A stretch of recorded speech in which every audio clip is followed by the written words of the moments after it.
Jake Hatch, Josh Pate. I like him. I do. I like his stuff. He is someone who's been on the show, someone who I think is good, though he ranked BYU at 15th in the power rankings, the Big 12 programs, saying that he was taking the last 3 years into account, which feels a little weird because BYU has been pretty good the last 3 years. Neither here nor there.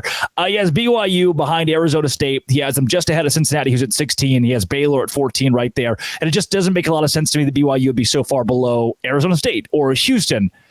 Help me make sense. What is there any logic? Are you also not buying the Cougars right now? I'm not buying them being lower than Arizona State right now because I think if you put those two teams head to head, I think BYU wins that game. I think the biggest thing that people are pointing to, Drake, is the fact that BYU has massive question marks at this quarterback position. Is it going to be Jake Retzloff, the incumbent, winning the job? Spring football is just underway here in Provo, and obviously we'll be tracking that heavily. But they brought in Gary Bohannon, who does have bona fide resume. You know this as a Baylor guy. He led them to that Sugar Bowl title and that Big 12 title in 2021, and he is a guy that the BYU coaches have been talking about, saying that they feel like he's 100% healthy after almost 18 months layoff during his time at USF with that shoulder injury. If they can find a steady quarterback and get better quarterback play overall this year, this is a BYU squad I think is going to surprise some folks. But obviously that is very, very predicated on them finding a steady quarterback, because the Keaton Slovis to Jake Retzloff transition last year just did not go the way they expected it to. So whoever wins that quarterback job, if they can provide the steady play that BYU has been accustomed to with Zach Wilson and Jaron Hall before that, this is a BYU team I think that could surprise some folks. But I get where Pate and others might be coming from, just looking at it and saying, hey, they don't have a set quarterback. Why would I believe in them? Are you okay? We'll put it that way then. Are you okay with BYU being at 15? I'm okay in the sense that it's a great spot to be in. It's similar to BYU basketball this season. They were picked 13th out of 14 teams. And what have they done? They're currently sitting in a tie for 5th. They're going up against TCU for a chance to establish themselves as the 4th best team in the conference as the Big 12, the conference tournament gets close. So I like the fact that if you're underrated and people are overlooking you, you have the chance to jump up and really steal headlines as one of those overachievers. I think in that vein of thinking, it's a good spot to be in for BYU. Do you believe BYU will end the season in 2024 as the 15th best team in the Big 12?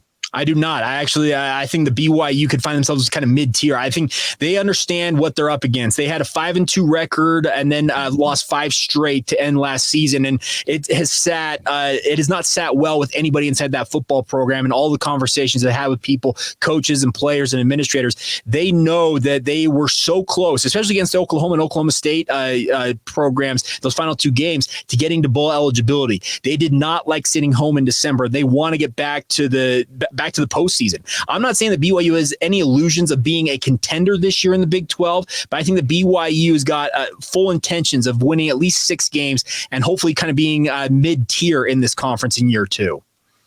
I mentioned Cincinnati at 16, Baylor at 14, Arizona State at 13, even West Virginia at 11 here. Are you surprised to see those teams around BYU and the Cougars in their company?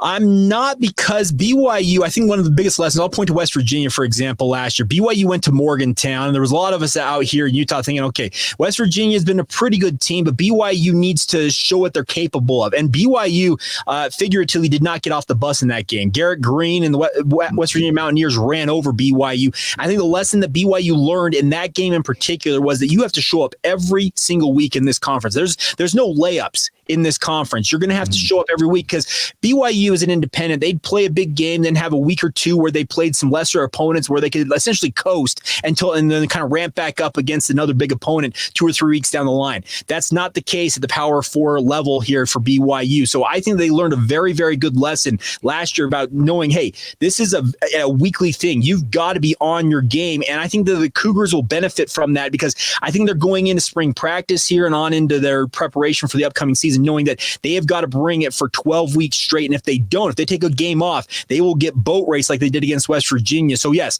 I'm not surprised BYU's in that mix there, but I think BYU has got the mindset that they are going to rise above that group. Southern Illinois, Jake. That might be the only easy game on BYU's schedule. After that, it gets bad. At SMU and at Wyoming are both not fun games. I'm not sure if BYU will be favored in both of those, but at least one I'm sure. And then looking past that, bear with me a bit, but I don't know if I see yet a game based on last year's final standings where BYU will be favored out of Kansas State, likely the Wildcats, Baylor on the road, probably a 1-point spread in favor of the Bears, Arizona at home, the quarterback situation you mentioned, it's likely Arizona, Oklahoma State wins the Big 12 title. It gets worse. UCF on the road. They've got a lot coming back. Utah on the road, not favored in that one. Kansas at home. They're a Big 12 title contender. You're probably not favored in that one. At Arizona State, because it's on the road, I still don't know if you're favored. And then Houston at home. Give me the BYU Cougars favored by at least a touchdown. So, but looking at the schedule and understanding that you're probably only going to be, you're a dog in 9 of these games.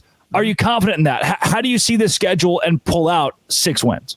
Honestly, it's going to be BYU has to take that underdog mentality and have that chip on their shoulder, knowing that they're being disrespected. But you're right; they are going to be underdogs in a lot of these games. This is a very, very stout schedule for BYU. Oh, yeah. The road games at SMU and at Wyoming, I think BYU fans right now are thinking, okay, those are layups. They're not layups. SMU is going to the ACC. Wyoming has been a very, very capable Mountain West program. Now, they do have a head coach, but he's been in the program for quite some time. And you have to go on the road to both of those. You mentioned a lot of the big dogs that they're facing in the conference. There's a pretty even split of home and away, but you're going to be underdogs in all of those games. So, yeah, you're going to have to essentially sweep the non-conference slate, go 3-0 to start the year.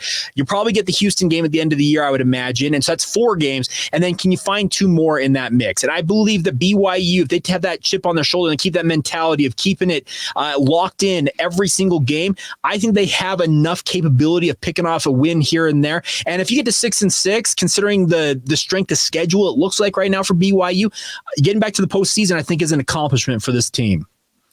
BYU can be a Final Four team in hoops. Let's talk about it. This is Locked On Big 12, a crossover with Locked On Cougars on the Locked On Podcast Network, your team every day.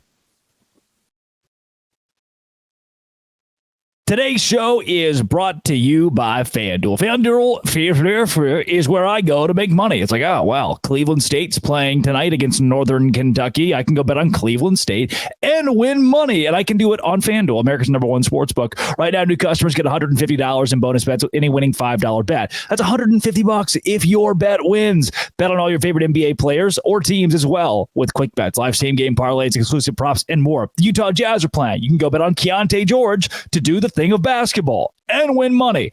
FanDuel.com/locked on to shoot your shot. $5 for $150 in free play. FanDuel, official sportsbook partner of the NBA.